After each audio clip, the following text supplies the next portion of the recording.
Jason and Barra here, who just last year did over $100 million of private financing just last year. So I'm so pumped to dig into this, Patrick, because private funds are becoming an amazing way to grow your real estate portfolio, get over some of those hurdles. And if you have cash sitting around, you might want to be the lender in the. I mean, Yeah. this is a real kind of interesting thing. So, Jason, welcome to Facebook Live, my man. Yeah, thanks for having me. So Jason, Northland, how long has Northland been around? Let's just give it a little bit of foundation here because, Northland is not new to this industry. Yep. And so talk to us a little bit about Northland and just in terms of how long you've been around, what you do, where you're based, how you cover the territory. Yeah, for sure. So we're Ottawa based. We've been doing private lending since 2011. Northland itself was established in 2017 as a licensed mortgage administrator. And so I'm also a mortgage broker on the other side, a mortgage broker with Mortgage Alliance. Our team is #1 in Canada. We do a lot of volume. That's where we get most of our private deals from. But so it's been around officially since 2017, but we've been in the industry since 2011. So go ahead. Well, I was just going to say, because Jason, you often use the words mortgage administrator. Yeah. So let's talk about what a mortgage broker is. Let's talk about a mortgage administrator is. Let's get that out of the way. And then let's talk about private funds. Yeah, sure. So a mortgage administrator is basically a third party that administers private funds for investors. So if you're looking to invest into a secured mortgage, or you want to do a first mortgage or a second mortgage, and you don't want to get all the hassle of dealing with the borrower directly, you hire a mortgage administrator, which is like Northland. They do all the administration for you, all the collection, all the payment processing, and all the legal action if necessary. A mortgage broker basically works on the borrower's side, trying to obtain a loan from a mortgage administrator or a lender out there. So the administration is mostly for the investor. So Patrick, this is the kind of professional power team, sophisticated investor we talk about. A lot of people don't know there's a difference between an administrator and a broker. And a lot of people often are just looking at mortgage brokers. But if you have a broker who's also an administrator, like Jason and his team, now you get the benefit from both sides of the equation, or you get the benefit from private funds and, bank funds or other lending institutions, so to speak. So that's great. Now, as an investor, private funds is something that must be considered. Maybe not for your first deal or your second deal or your third deal or your fifth deal, but when you get to 10 and 15 and 20, it gets tougher and tougher with the lending institutions. What's your opinion of private, and is it as scary as people make it out to be, Jason? It's not as scary because whenever you go private, the key thing is to have an exit strategy. So as long as you know how you're going to get out of that situation, usually when you go private, you're doing it because you're a race against time. You need the funds right away. So most of my investor clients actually go with private to purchase the property and then have a plan to refinance it or an exit strategy throughout the first few months. So usually we go for like a 3-month closed mortgage. Even if you're paying 10% for 3 months, at least you got the property, you won the bid, and you have 3 months to set up the refinance, which will then eventually put you exactly where you want it to be. Because these days, if you're trying to go with an A lender or a bank or even an alternative lender, if you have that many properties, it's going to take some time to get the deal approved. That's where private comes in. So there's no question that the A lenders are becoming more cumbersome, more difficult to deal with. They just are. Everybody's nervous about a lot of things from a real estate investor point of view. So if I have a deal, if I've got a great deal on the table, what I think is a great deal on the table for an investment property, and I know that there's going to be some challenges with financing for whatever reason those challenges might be, but I see an end game. So in other words, I've got challenges today, but in 6 months or a year from now, I know I can get over this. So I'm going to phone Jason and I'm going to go, Jason, I got this great deal. Will you take a look at it? And then what you're going to do is go out and shop or pitch that deal to potential lenders. But first off, you're going to filter that deal. So walk me through that process a little bit. Yeah, of course. So basically the first thing we're going to do is underwrite the deal. If we like the deal, if I like it personally, obviously we're going to have the advantage of having internal investors right away that I deal directly with. So if we like the deal, if your story makes sense, everything, all the documents, the appraisal, everything comes in right, then obviously we're going to pitch it to our own investors, which saves a lot of time because it's basically our team making the decision at that point. If we don't like the deal and you still want to get it done, we have other alternatives, alternative private lenders out there, third parties that we deal with. So if as long as there's equity in the property, if the appraisal comes in, that's the most important thing on the private side, having the equity in the property. So that's where you'll have a deal if you really want it.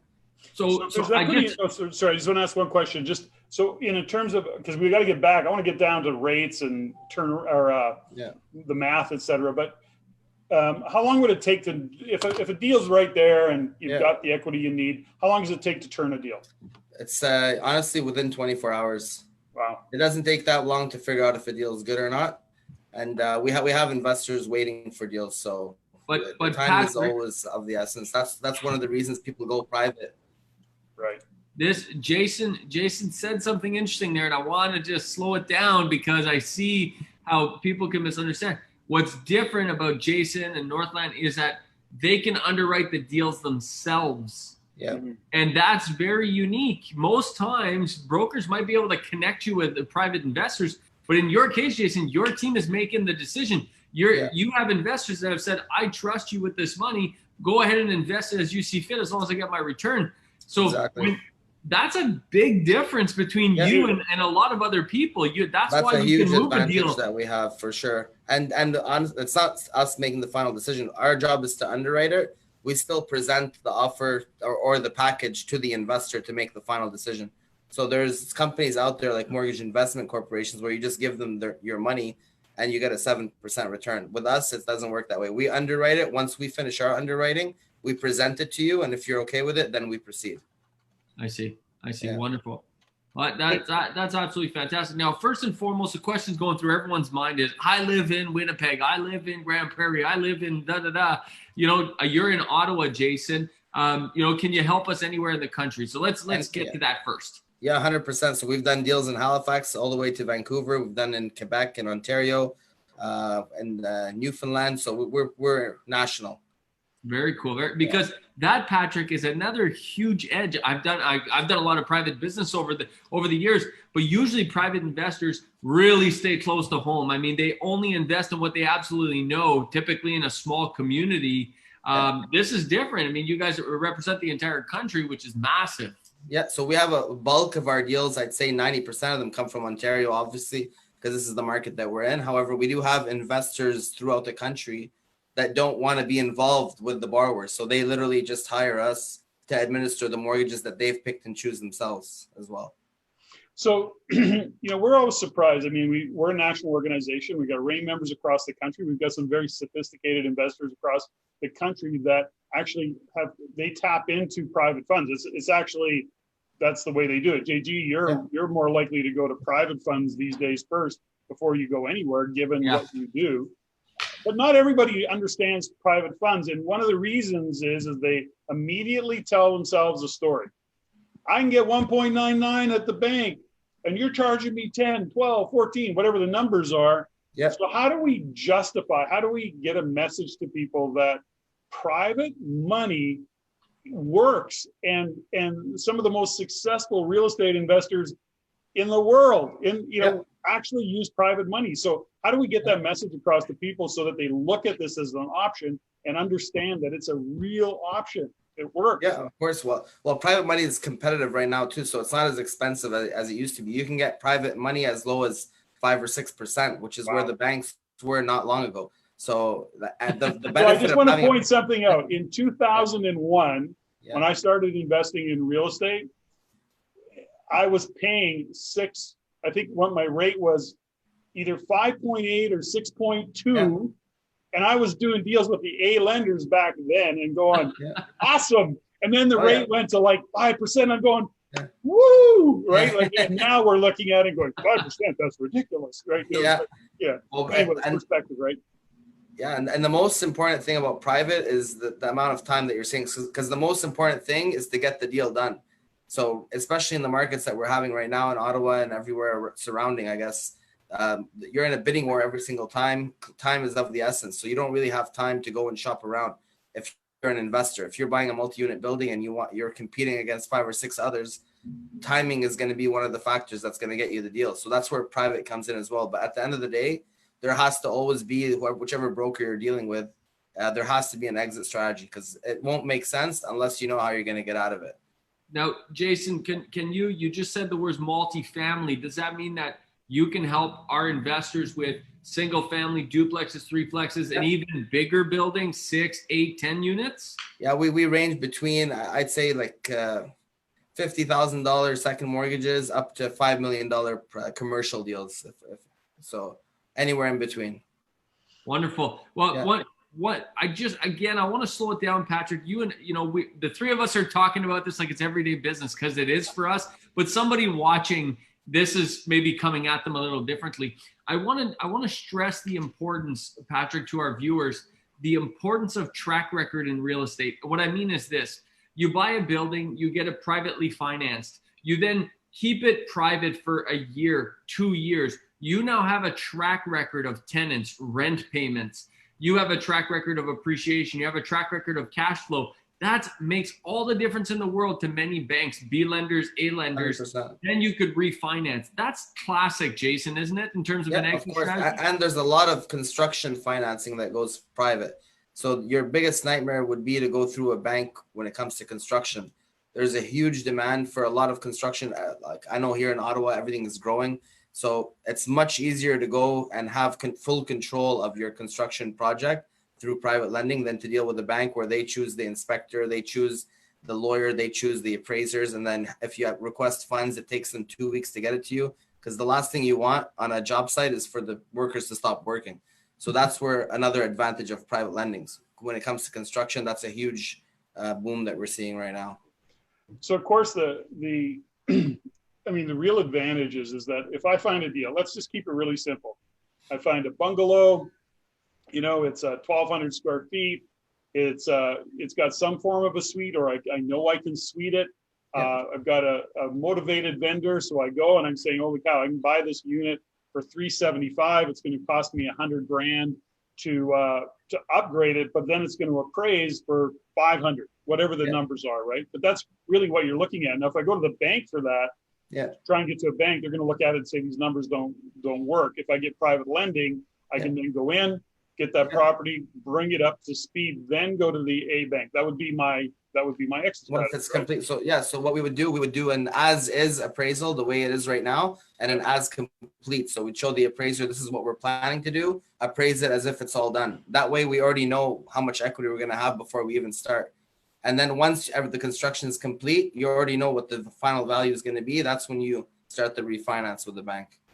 Yeah, so that's just a great strategy.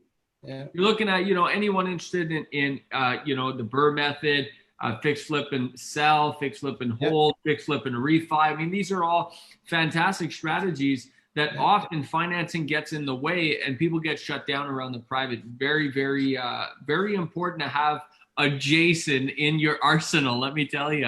And I got to back up what you're saying, Jason, because I've done many builds. I as a developer, I do a lot of building, and I financed my first couple with the bank, and oh my gosh, I mean, I was green, so I didn't know what I was doing. So I didn't know what I didn't know, but I did. So the first couple with the bank, and then after that we went private and thought this is way better.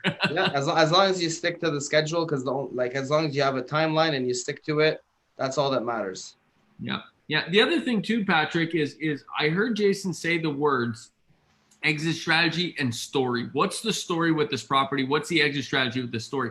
Just the fact that you have other people on the other side of this application willing to listen to that, whereas the bank says, no, we're going to take your rents and chop them in half for whatever weird reason, and we're going to take your vacancy and quadruple it for whatever reason. Just think about that from a deal-making perspective and a possibilities perspective, Jason. I mean, you really give a lot of investors a lot of hope here. That's what I'm seeing. Yeah, and it's not, if there's also alternative lending, which is in between the banks and private, that we can also visit. That's where you're talking around the 4 to 5% mark, where it's more logical lending than the banks are, for sure. So what especially investors that are maybe less experienced, but what any investor should be hearing in all this is that there's opportunities to do deals and to get financing in other ways than the big banks. And 100%. The reality of it is that Northland Financial, which what you guys do, which it then opens up investors to the other opportunities. So if you're stuck in this paradigm called I have to deal with one of the big five, that can shut down a lot of deals. When you start to understand that there is other financing options out there, all of a sudden the list of possibilities of deals to take on grows significantly.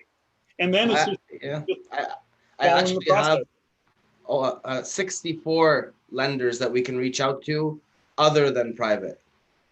Wow. So that's how many options you have out there, except the only people only know about the big five because of their branches.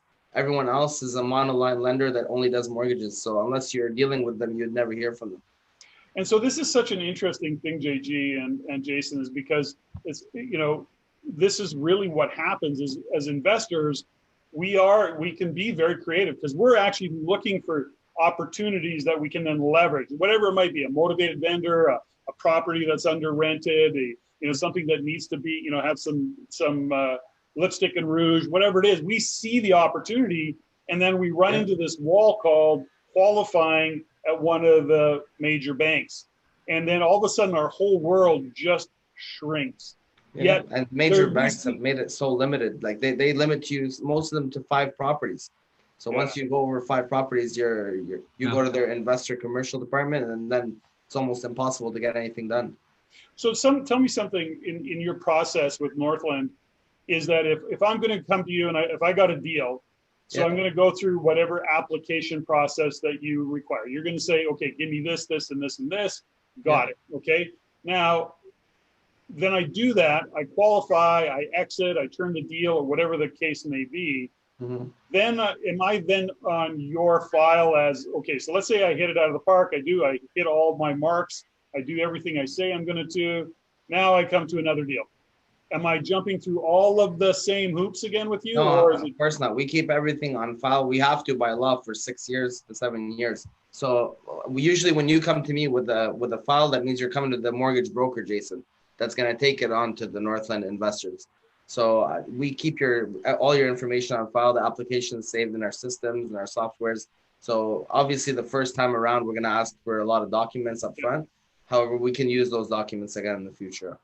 Okay, great. I mean, because I don't want to have to reinvent the wheel and reinvent the relationship every time. No. That just we deal with many repeat clients, especially investors. Yeah. And Patrick, we've been after 154,000 investors, across 28 years of doing this now. We've seen the challenges, we've seen the patterns. Running into the wall of financing is always been a challenge. It's becoming a bigger challenge as time goes on. Having a Jason on your team is critical, but it's more than just having a Jason on your team, because you need to be a sophisticated investor, Patrick, and you need to understand the story of what's happening. Because if you say the words private financing outside of this room, people freak out because they got no idea. They have no concept of what private financing means. They heard that it costs 10, 15, 20%. They think it's highway robbery, when in fact, it's a phenomenal tool that you could use. You just don't understand it. Yeah. Of course, it depends who you're dealing with as well when it comes to private. So. Well, okay, right. And I mean, that's why Northland is on this interview and this conversation. So, but let's talk about that. Maybe start wrapping this up on that topic, Jason, which is what are some of the things people should watch out for? What are some of the red flags that people should say, listen? Well, you want to make sure, especially through this pandemic. So because we actually underwrite the files, there's a difference. Most private lenders are equity based, so they don't even care about if the borrower can actually afford the payment or not. They just care that there's enough equity that if the payment is missed, they'll be able to sell the property and get their funds back. So we're not in that business. We're in the business of making sure the borrower gets what they want by qualifying for the loan that we're going to be able to give them, and the investor getting his return, and we'll be in the middle of making our cut. So throughout the pandemic, we've had no deferrals at all, which was a miracle actually. And so based on that, I'd say you have to make sure that wherever you're investing your funds, your funds are being taken care of as if they were their own. So. Mm-hmm. Well, that's a whole, also another interesting concept and of way to invest in real estate, whether it's indirectly or directly, right? There's two sides, a couple different sides to that whole equation as well. The beauty of it, you can even use your RSPs or TFSA or registered funds to actually invest in private lending. I love So that. most of my investors, like retired government workers here in Ottawa, have pension plans. We're investing their pension plans, giving them a return between 8 to 10%. That goes beautiful. straight back into the pension, tax-free. So lots of opportunities, you know, for those of you listening to this, Northland Financial, don't let those opportunities go by. Open up in your kind of thought process the possibilities of working with private capital. Jason and his team at Northland, they're equipped to do this. They are trusted partners of the Real Estate Investment Network, and they do great work. We hear lots of feedback from them. Take advantage of this so that you're not walking away from opportunities, because right now is a great time to expand where you can get financing from.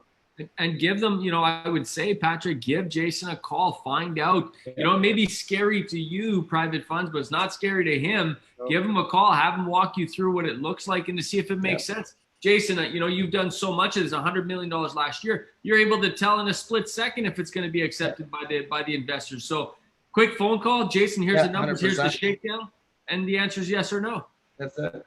Jason and JG, thanks for your time, you guys. Jason, thanks so much for your time. Great insights into the possibilities of private capital. JG, this has been great. I hope people really take advantage of what's out there today. Given the lending environment, this just opens it right up. So pay attention, give Jason a call.